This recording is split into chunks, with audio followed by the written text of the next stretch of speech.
जहां ज्ञान है वहीं पूर्णता है, वही पूर्णिमा है। आज हम गुरु पूर्णिमा भी मनाते हैं और आज के ही दिन भगवान बुद्ध ने बुद्धत्व की प्राप्ति के बाद अपना पहला ज्ञान संसार को दिया था।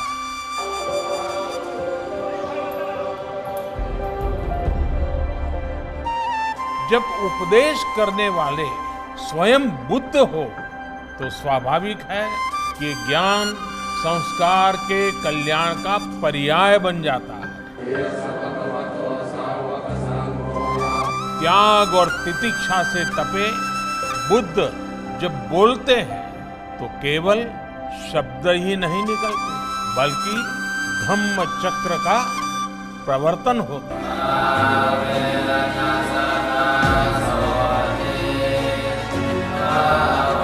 भगवान बुद्ध ने हमें जीवन के लिए अष्टांग सूत्र 8 मंत्र दिए।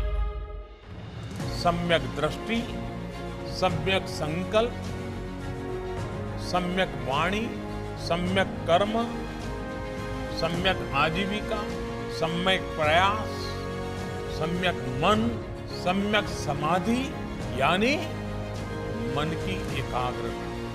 मन, वाणी और संकल्प में हमारे कर्मों और प्रयासों में अगर ये संतुलन है तो हम दुखों से निकलकर प्रगति और सुख को हासिल कर सकते हैं।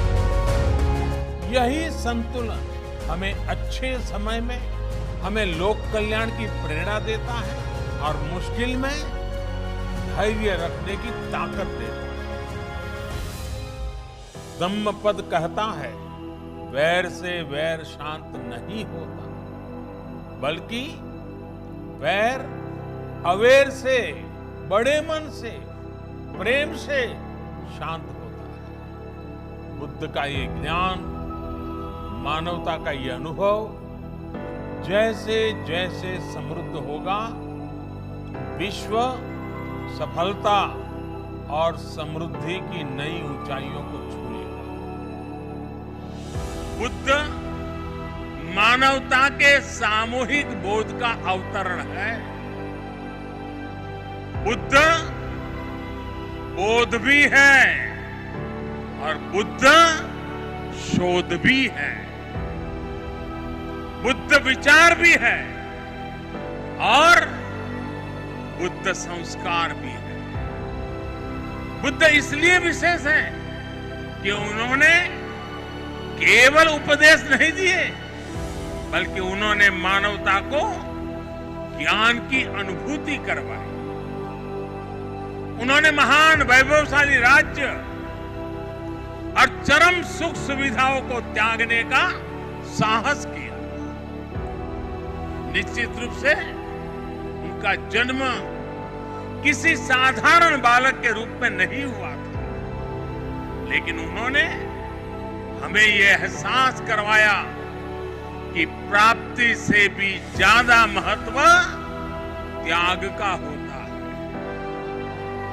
त्याग से ही प्राप्ति पूर्ण होती है। इसलिए वो जंगलों में विचरे, उन्होंने तप किया, शोध किया।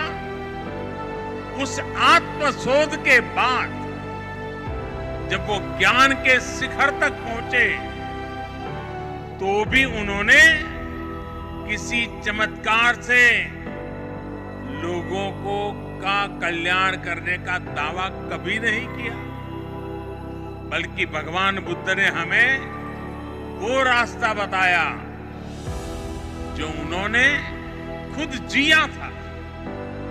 उन्होंने हमें मंत्र दिया था, अप्पदीपो भव भिक्खवे, अप्पदीपो भव भिक्खवे, परीक्ष भिक्षवो, ग्राह्यम मद बचो न तू गौरवाद।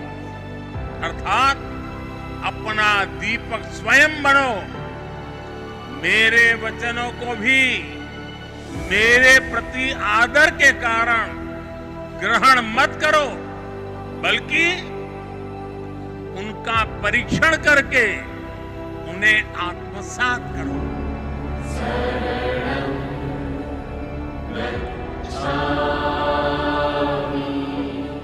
भगवान बुद्ध का कथन है, सुप्प बुद्धम प्रपज्जन्ति सदा गौतम सावका एसम दिवाचरत्तो च भावनाए रतो मनो।